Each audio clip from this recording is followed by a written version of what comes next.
Hello students, good morning to all of you. I am Dharamveer Yadav sir, physics faculty. Dear student, in our today lecture we discuss about most important topic.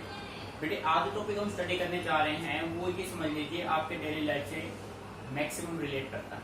ठीक है बेटे, आप लोग daily life में आप cycles को use करते ही हैं सभी बच्चे लगभग। ठीक है बेटे, जब आप साइकिल चलाते हैं तो आपने कभी ऑब्जर्व किया कि साइकिल जब आप चला रहे हैं तो उसमें भी आप फिजिक्स का यूज कर रहे हैं। ठीक है, अभी तक आपको पता नहीं था कि किस तरीके से आप जब आप बाइसिकल यूज करते हैं तो आप उसमें फिजिक्स का भी यूज कर रहे हैं। तो उसके बारे में आज हम आपसे डिस्कस कर रहे हैं। ठीक है, अब देखो बेटे, मान लीजिए कि आपके पास कोई ये सर्कुलर टर्न है। कैसा टर्न है भाई? ये एक सर्कुलर टर्न है। ठीक है, ये एक सर्कुलर टर्न हो गया। ठीक है बेटे, बात समझ आ रही है?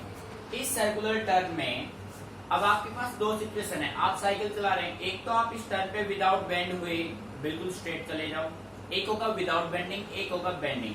तो बेटे कौन सा प्रोसेस आपके लिए सही रहेगा उसके बारे में आज हम डिस्कस करेंगे। तो उसी के बेस पे अपना फर्स्ट टॉपिक बनेगा।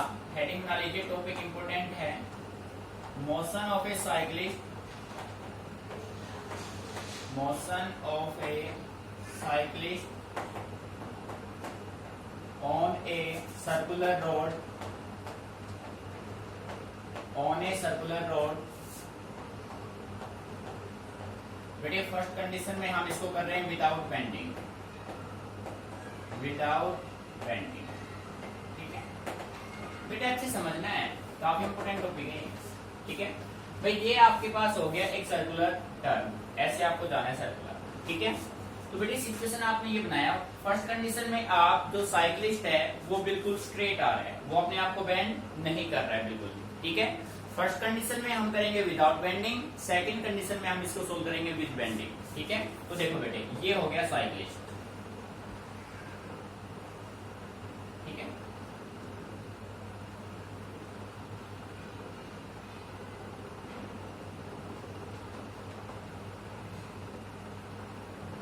बेटे ये हो गया साइकिलिस्ट। तो इस साइकिलिस्ट का जो वेट है वो कैसे करेगा? Vertically downward. The wait of the cyclist act vertically downward. ठीक है, और बेटे इस साइकिलिस्ट के वेट को जो बैलेंस करेगा that is normal reaction R, जो कि वर्टिकली क्या होगा? अपवर्ड होगा। This is normal reaction R, जो इस साइकिलिस्ट के वेट एमजी को बैलेंस करेगा। बेटे बात समझ आ रही है? ठीक है, मीनिंग क्लियर? अब देखो बेटे, किसी भी ऑब्जेक्ट को सर्कुलर पाथ में रहने के लिए एक नेसेसरी सेंट्रीपिटल फोर्स का रिक्वायरमेंट होता है। जब साइकिलिस्ट अपने आप को बेंड नहीं करेगा, बिल्कुल स्ट्रेट रहेगा, जब साइकिलिस्ट बिल्कुल स्ट्रेट रहेगा, अपने आप को कोई बेंडिंग नहीं करेगा, तो सेंट्रीपिटल फोर्स इसको कौन प्रोवाइड कराएगा? Force of friction. ठीक है, the force of friction provides necessary centripetal force to the cyclist. ये है अपने पास साइकिलिस्ट। मीनिंग समझ में? और ये है circular turn, circular turn.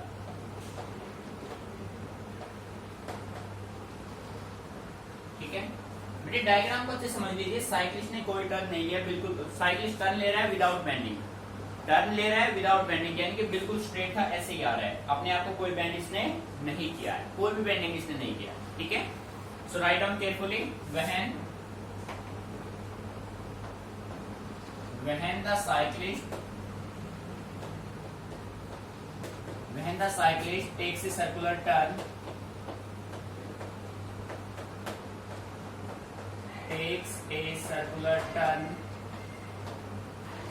without bending,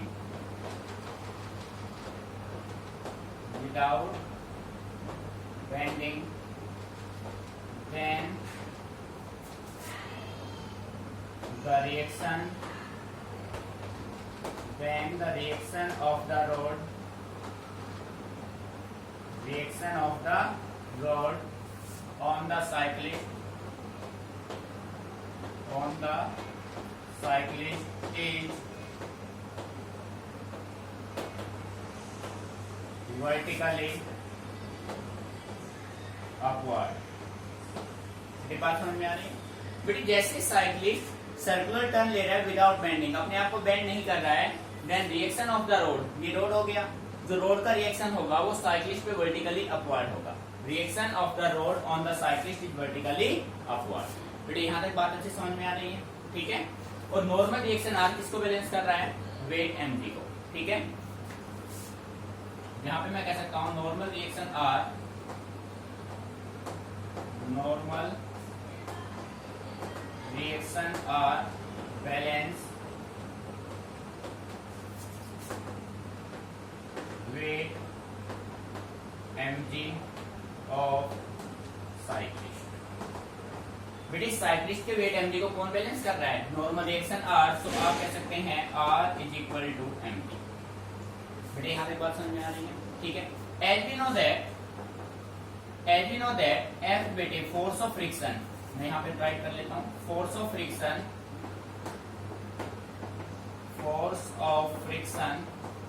जो कि होता है स्मॉल f, बेटे किसके बराबर होता है, म्यू आर। अब यहाँ पे आप r की वैल्यू पुट कर दीजिए, तो फोर्स ऑफ फ्रिक्शन F किसके इक्वल हो जाएगा, म्यू एम जी। बेटे आ रहा है मीनिंग समझ में, यहाँ तक किसी बच्चे को कोई प्रॉब्लम, ठीक है। अब देखो इस बॉडी को तो नेसेसरी सेंट्रीपिटल फोर्स है वो कौन प्रोवाइड कराएगा, कौन प्रोवाइड कराएगा भाई, फोर्स ऑफ फ्रिक्शन, ठीक है। As force of friction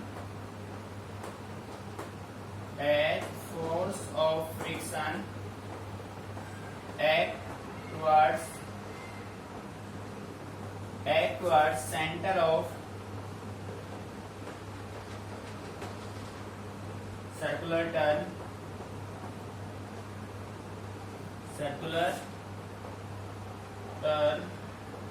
so it provides necessary centripetal force to the cyclist,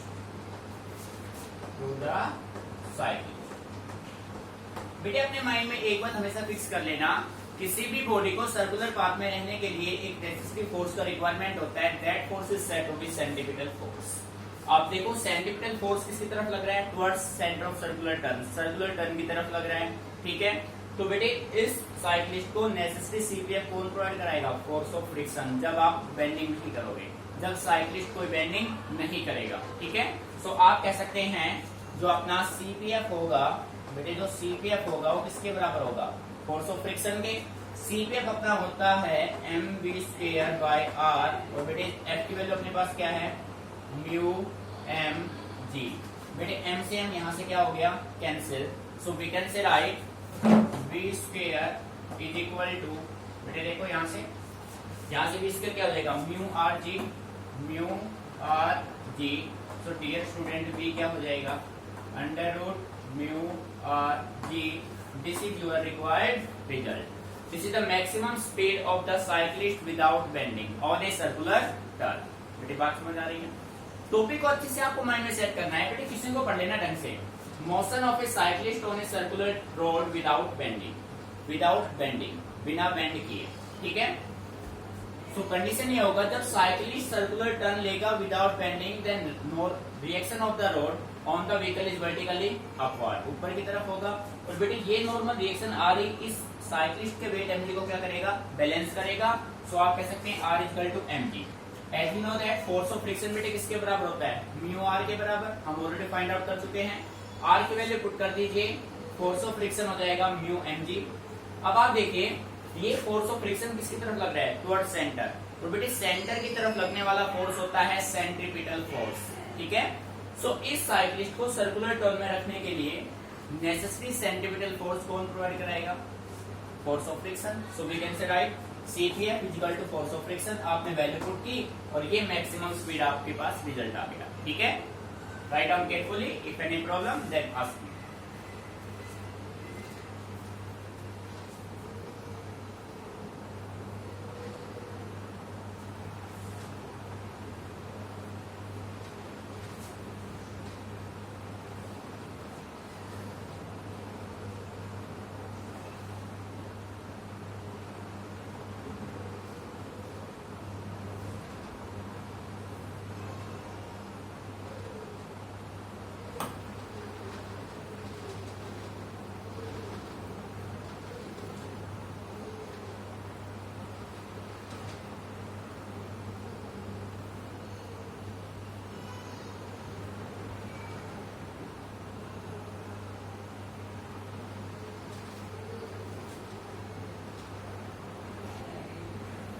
बेटे देखिए अब सेकंड कंडीशन हम क्या करेंगे, फर्स्ट कंडीशन में साइक्लिस्ट विदाउट बेंडिंग था, अब करेंगे विद बेंडिंग। बेंडिंग से क्या स्पीड पे क्या इफेक्ट होगा, ठीक है।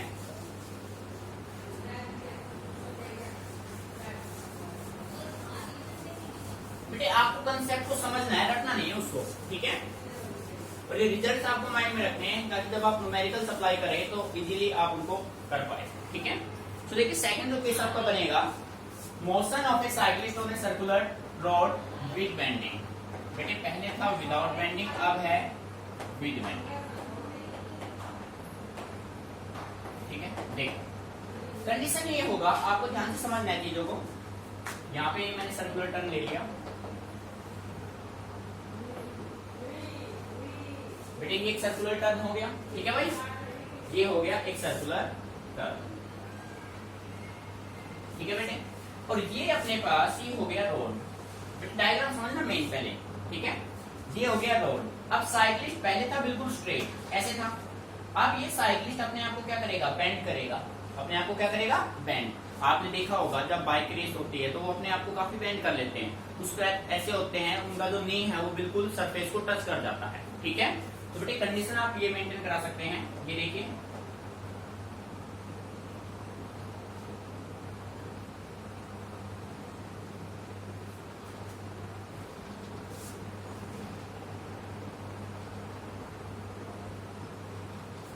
ठीक है भाई। बेटे आप व्हीकल चलाना सीख लेंगे ढंग से, फिजिक्स अप्लाई करके। ये देखो तो बेटे डिफरेंस तो क्रिएट होगा, कुछ एंगल बनेगा यहाँ पे। तो आप ये कह सकते हैं ये जो एंगल बनेगा वर्टिकल के साथ, ठीक है, ये एंगल बनेगा अपने पास, कितना बनेगा, थीटा। ये साइक्लिस्ट हो गया और ये साइक्लिस्ट जो है बेटे अब अपने आप को क्या कर रहा है, बेंडिंग कर रहा है, ठीक है। आपको अच्छी समझना है कंसेप्ट को, कंसेप्ट समझना है, रटना नहीं है। ये देखो ये देखो, ये हो गया साइक्लिस्ट,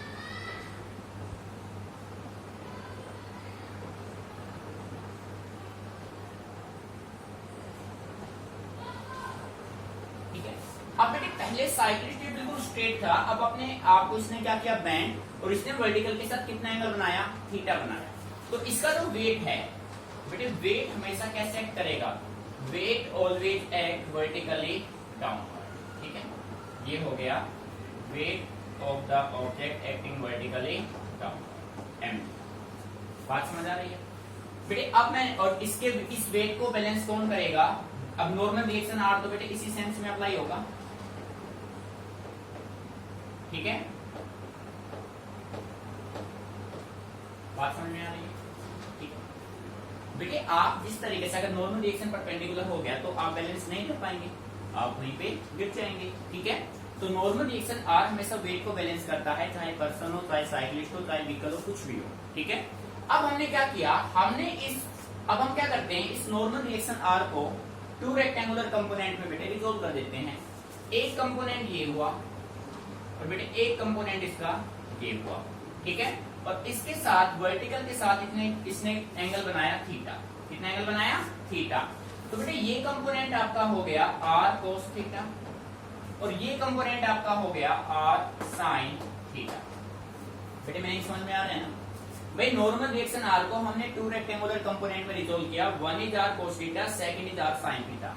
आर साइन थीटा किसकी तरफ लग रहे हैं, toward centre. R cos theta किसको बैलेंस कर रहे हैं, weight mg of the body. Meaning समझ में आ रहा है, ठीक है। तो बेटे अब देखो, तो we can say right when the cyclist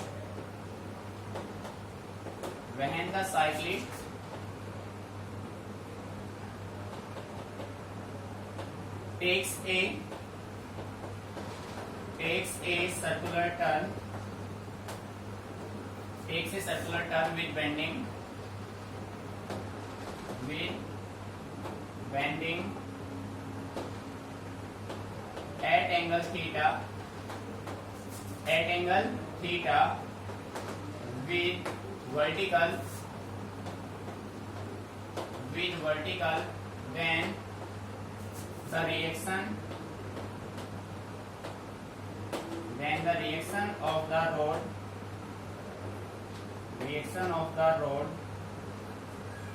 on the vehicle, on the cyclist is also at angle theta with vertical।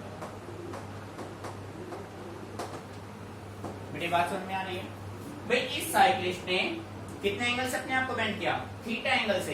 बेटे बिल्कुल स्ट्रेट है तो एंगल तो बन ही नहीं रहा है। अब जैसे ही अपने आप को बेंड करेगा कुछ ना कुछ एंगल तो क्रिएट होगा। भाई पहले बिल्कुल स्ट्रेट था तो बेटे जब इसने अपने आप को बेंड किया तो कुछ एंगल तो क्रिएट करेगा। तो जिस एंगल से साइक्लिस्ट बेंड होगा सेम एंगल से रोड जो है व्हीकल पे upward reaction, normal reaction exert करेगा सेम एंगल से। जिस एंगल से व्हीकल बेंड होगा सेम एंगल से नॉर्मल रिएक्शन एक्सर्ट होगा व्हीकल पे या साइक्लिस्ट पे। ठीक है, अब देखो फिर बेटे हमने इसके बाद क्या किया? हमने इस नॉर्मल रिएक्शन आर को दो रेक्टेंगुलर कंपोनेंट में रिजोल्व कर दिया। नाउ रिजोल्व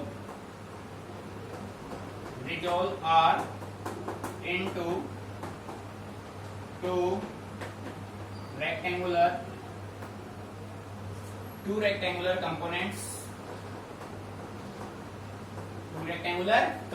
बेटे कंपोनेंट्स कौन से हैं? One is R sin theta. Horizontal है या वर्टिकल है? Horizontal. R sin theta along horizontal, ठीक है। एंड R sin थीटा के बाद R cos theta along vertical, ठीक है। अब बेटे देखो कंडीशन आपके सामने बिल्कुल क्लियर है। ये जो R cos थीटा है वो किसको बैलेंस करेगा? वेट को बैलेंस करेगा, ठीक है। और जो R sin थीटा है वो किसकी तरफ लग रहा है? सेंटर की तरफ। और सेंटर की तरफ जो फोर्स एक्सर्ट करेगा that is CPF। Means R cos theta balance करेगा वेट mg को, R sin थीटा प्रोवाइड कराएगा necessary centripetal force to the body to move in circular path, ठीक है। So we can say right R cos theta balance the weight mg of the cyclist and R sin theta act towards circular turn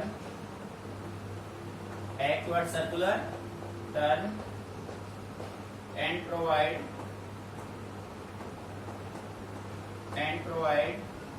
necessary centripetal force to the cyclist।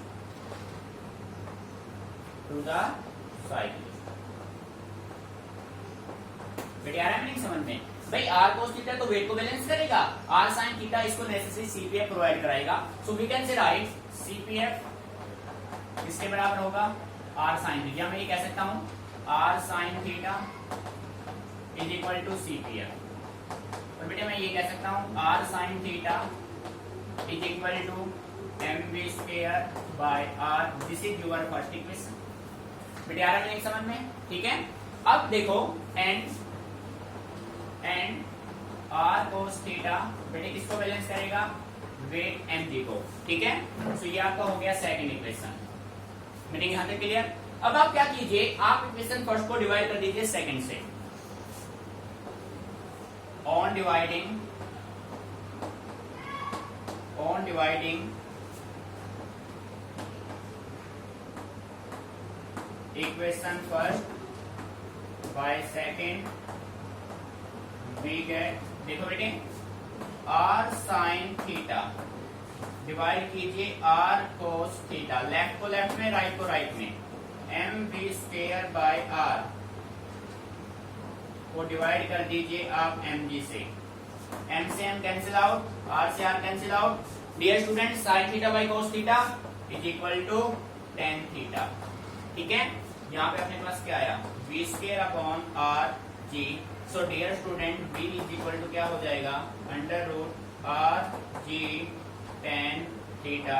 बेटे this is your required result. The maximum speed of the cyclist with bending r g tan theta, ठीक है। Note it down carefully. If any problem then ask me.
बेटे देखो, फिर ध्यान समझ लो बेटे, आपके माइंड में ये डायग्राम अच्छे से क्लियर होना चाहिए, ठीक है। आप अपने आप को यहाँ पे रख सकते हैं, अपने आप को ऑब्जर्व कीजिए, ठीक है। मान लीजिए भाई आप साइकिल चला रहे हैं और एक सर्कुलर टर्न, आप दो कंडीशन में सर्कुलर टर्न लेते हैं, एक बार विदाउट बेंडिंग, सेकंड कंडीशन में विद बेंडिंग, तो अपने स्पीड पे क्या इफेक्ट होगा वो हम फाइंड आउट करेंगे। बेटे जैसे साइकिलिस्ट ने अपने आप को बेंड किया, ये हॉरिजॉन्टल रोड के साथ कितना एंगल बना रहा है, थीटा एंगल, तो जो रोड का रिएक्शन होगा साइकिलिस्ट पे वो भी कितने एंगल पे होगा, थीटा पे, सेम एंगल पे। ये 20 डिग्री से करेगा तो बेटे ये भी कितना आएगा, 20 आएगा, ठीक है। तो फिर आपने देखा कि अपना वेट एक्ट करा वर्टिकली डाउनवर्ड, फिर हमने इस नॉर्मल रिएक्शन आर को टू रेक्टेंगुलर कंपोनेंट में रिजोल्व किया, one is R sine theta, second is R cos theta. बेटे R cos theta weight MG को बैलेंस करेगा, आर साइन थीटा किसकी तरफ एक्ट कर रहा है, टुवर्ड्स सर्कुलर टर्न, तो ये इसको क्या प्रोवाइड कराएगा, नेसेसरी सेंट्रीपिटल फोर्स, ठीक है। आपने यहाँ से दो इक्वेशन बनाए, दो इक्वेशन अलग अलग आपने सोल्व कर लिए और फाइनली आपका वी का रिजल्ट आ गया, मैक्सिमम स्पीड आ गया आर जी टेन थीटा, ठीक है। प्यारे बच्चों, अब अपने पास एक क्वेश्चन बनेगा यहाँ से कि भाई कोई भी साइकिलिस्ट जब सर्कुलर टर्न लेता है तो वो अपने आप को बेंड क्यों करता है, बेंड नहीं करेगा तो क्या होगा, बेंड करेगा तो क्या होगा, ठीक है। तो बेटे इसको अच्छे से कर दीजिए, फिर इस क्वेश्चन को समझते हैं डीपली।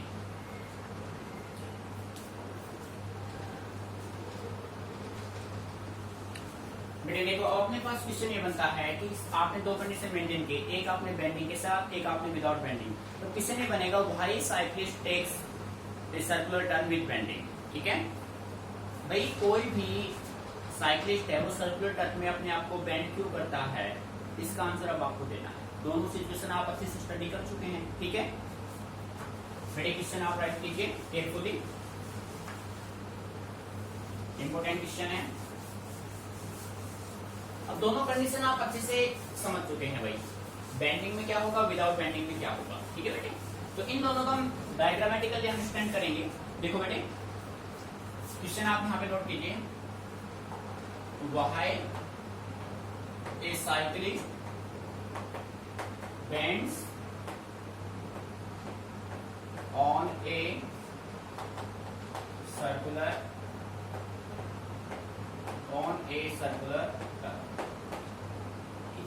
बेटे ध्यान से, कोई भी साइक्लिस्ट अपने आप को बेंड क्यों करता है सर्कुलर टर्न पे, तो बेटे सिचुएशन दो थे, एक था विद बेंडिंग, एक था विदाउट बेंडिंग। तो सेकंड सिचुएशन मैं यहाँ पे बना देता हूँ, देखो एक सर्कुलर टर्न हो गया, ये हो गया रोड और ये हो गया अपने पास साइक्लिस्ट। बेटे समझना है, रटना नहीं चीजों को, ठीक है। देखो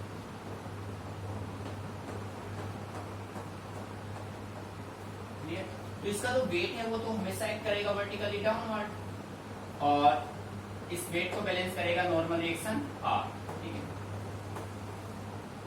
और बेटे इसको नेसेसरी सीपीएफ कौन प्रोवाइड कराएगा, फोर्स ऑफ फ्रिक्शन। अब दो सिचुएशन है, ये कंडीशन है विद बेंडिंग,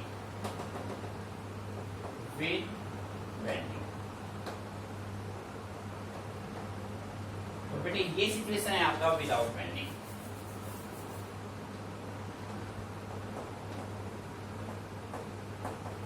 विदाउट बेंडिंग, ठीक है। अच्छे समझ लीजिए बेटे ध्यान से, दोनों आपके पास ये बने हैं डायग्राम 1 और डायग्राम 2, ये विद बेंडिंग, ये विदाउट बेंडिंग।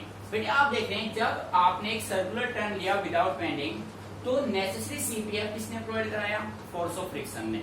अब बेटे आपको अच्छे से पता है अगर फ्रिक्शन की वैल्यू ज्यादा होगी, फ्रिक्शन मींस होता है अपोजिंग फोर्स, बॉडी मूव करना चाह रहा है फॉरवर्ड में, फ्रिक्शन उसको लेके जाएगा बैकवर्ड में, यानी कि फ्रिक्शन उसका क्या करेगा, अपोज करेगा। तो क्या आप चाहेंगे कि फ्रिक्शन की वैल्यू बढ़े, फ्रिक्शन की वैल्यू इंक्रीज हम करेंगे तो सीपीएफ बढ़ेगा।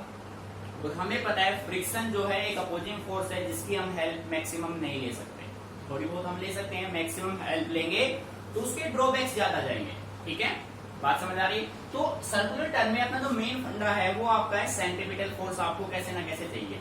तो दो सिचुएशन बनेगा, एक विदाउट बेंडिंग और एक विद बेंडिंग। देखो बेटे फर्स्ट कंडीशन, इसका आंसर मैं ले रहा हूं दो केस में, एक विद बेंडिंग और एक विदाउट, ठीक है। If the cyclist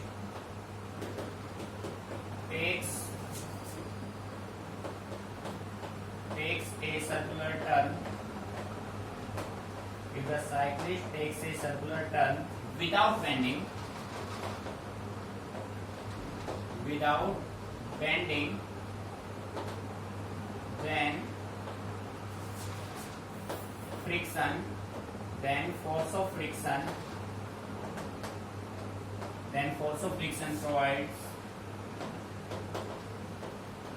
provides necessary CPF to the cyclist. ठीक है, as friction works at slow speeds,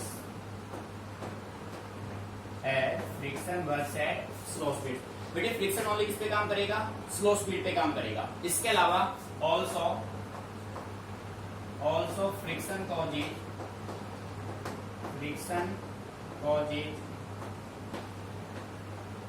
wear and tear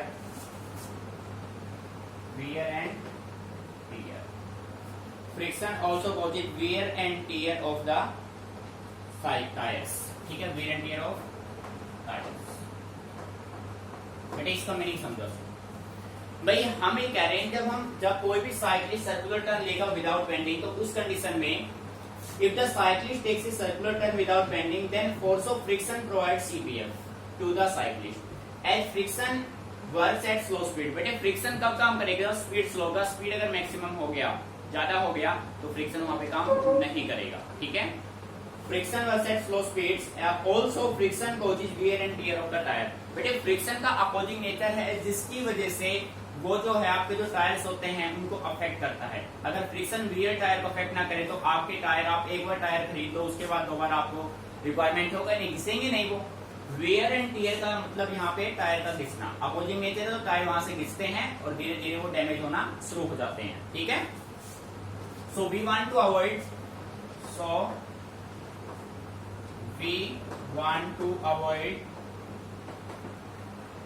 our dependence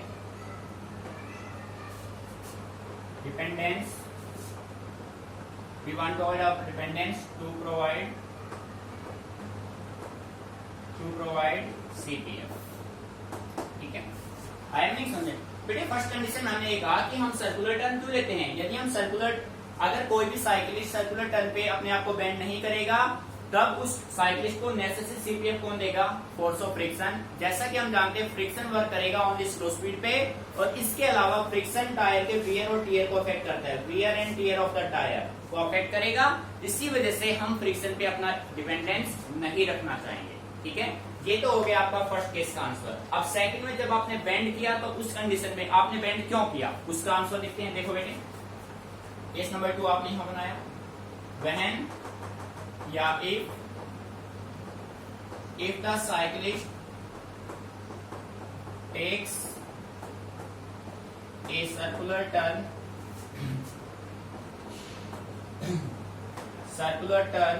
with bending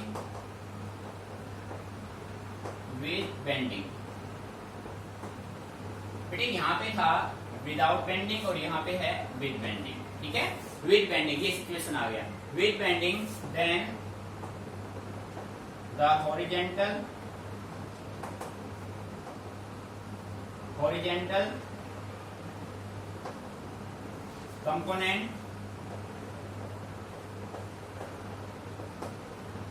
component of reaction of rod provides necessary CPF to the cyclist।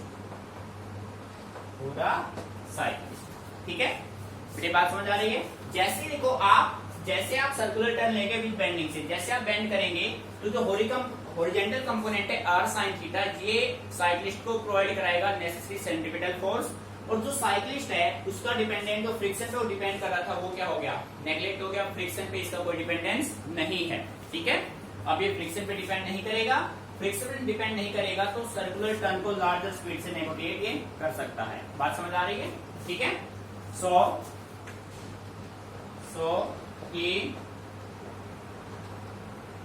negotiate the circular turn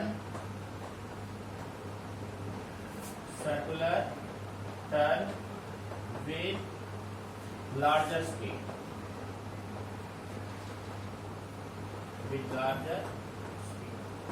बेटा आया नहीं समझ में? एक बार अच्छे से इसको ऑब्जर्व कर लीजिए, फिर भी कोई प्रॉब्लम आपको आती है दोनों कंडीशंस में, फर्स्ट कंडीशन और this is second situation, this is first, this is second, ठीक है? फिर भी आपको कोई प्रॉब्लम आती है तो आप मेरे से डिस्कस कीजिए।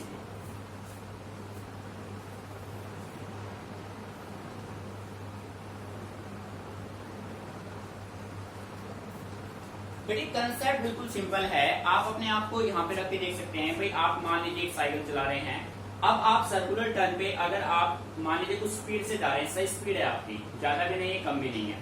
अब सर्कुलर टर्न पे अगर आप अपने आप को बेंड ऐसे नहीं करेंगे, बेंडिंग नहीं करेंगे, तो आप बिल्कुल आगे सीधे चले जाएंगे और आप इंजर्ड होंगे कहीं ना कहीं। और जब आप अपने आप को बेंड कर लेते हैं तो आप सेम स्पीड पे उसको टर्न को इजीली कैरी कर पाते हैं। अरे हाँ या ना बेटी, इसको तो आप प्रैक्टिकली ऑब्जर्व कर सकते हैं। साइकिल उठाओ अपनी और उसको प्रैक्टिकली आप करके देख सकते हो इस चीज को, ठीक है? तो यानी कि जब आप सर्कुलर टर्न पे अपने आप को बेंड नहीं करोगे तो आप कहीं ना कहीं भाई आगे जाके टकरा जाओगे किसी ना किसी से, कोलिजन करोगे, ठीक है? तो जब सर्कुलर टर्न पे आप अपने आप को बेंड कर लेंगे, बेटे बेंड कर लोगे तो आप सेम स्पीड से आगे निकल जाएंगे, ठीक है? तो क्वेश्चन इंपॉर्टेंट है, रटना नहीं है, समझना है कंडीशन के अकॉर्डिंग, ठीक है? क्लियर?